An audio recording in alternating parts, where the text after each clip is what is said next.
Welcome back to the channel. In today's video, I'm going to show you the tips, tricks, techniques, and tools needed to match a stomp or crow's foot texture.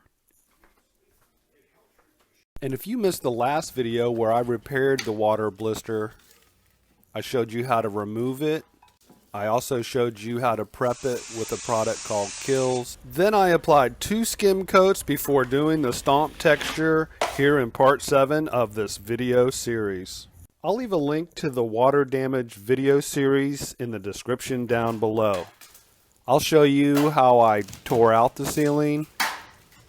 I'll also show you how I got a perfect cut by tracing out a new piece of drywall over the repair, how to add a furring strip, how to attach the drywall, how to use a fiber fused drywall tape.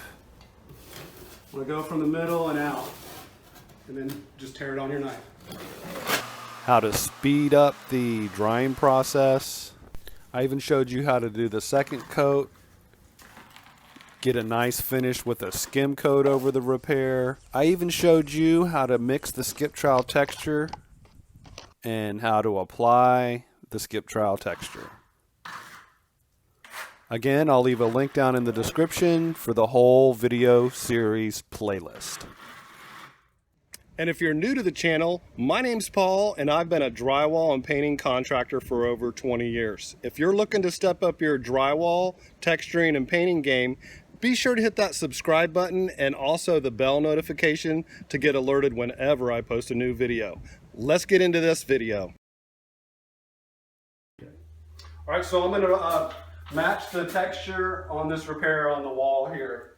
It's a stipple like a crow's foot. So what I'm going to do is use my cigar roller. It's a 3/4 inch, and I'm going to roll on all-purpose joint compound, thin down to a pancake batter consistency with water. Since this is such a small repair, I'm just dipping the 3/4 inch hot dog roller in the thin down joint compound, just dipping right in the bucket. Now I'm just going to roll out the joint compound.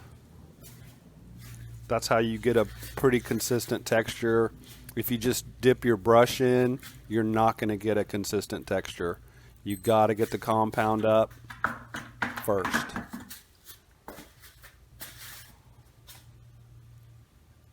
And it's not like painting. You want to leave the compound so you can make a stipple in it.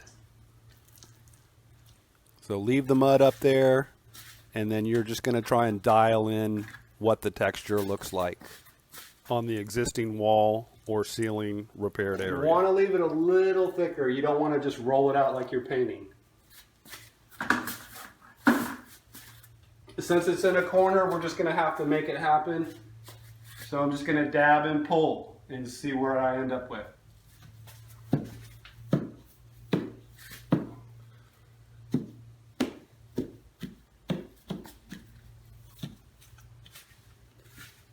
Looks a little thin. I'm going to add some mud to this crow's foot.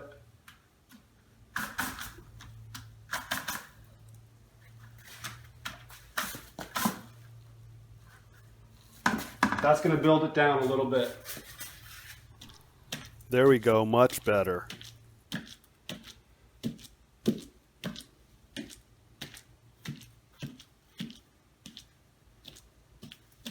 Then what you want to do is kind of just blend it to nothing. It's all about the blending when you do texture matching.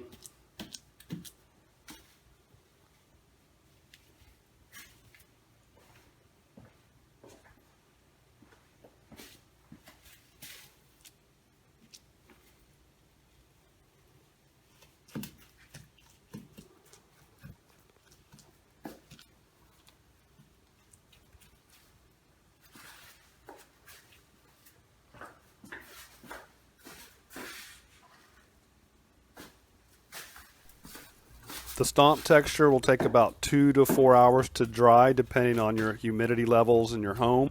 Once the texture is dry, you'll want to hit that with a quality primer. I like to use a Zinsser 123 latex primer and then your favorite flavor of paint. If you watch this whole video, leave a hashtag DrywallTube in the comments. That way I know who's watching these videos. And if you're looking to step up your drywall texturing or painting game, be sure to hit that round icon in the middle of the screen now to keep up with all my latest videos. And if you have a friend that's a DIYer, be sure to share this video with them on Facebook or Twitter. Check out one of these videos down below.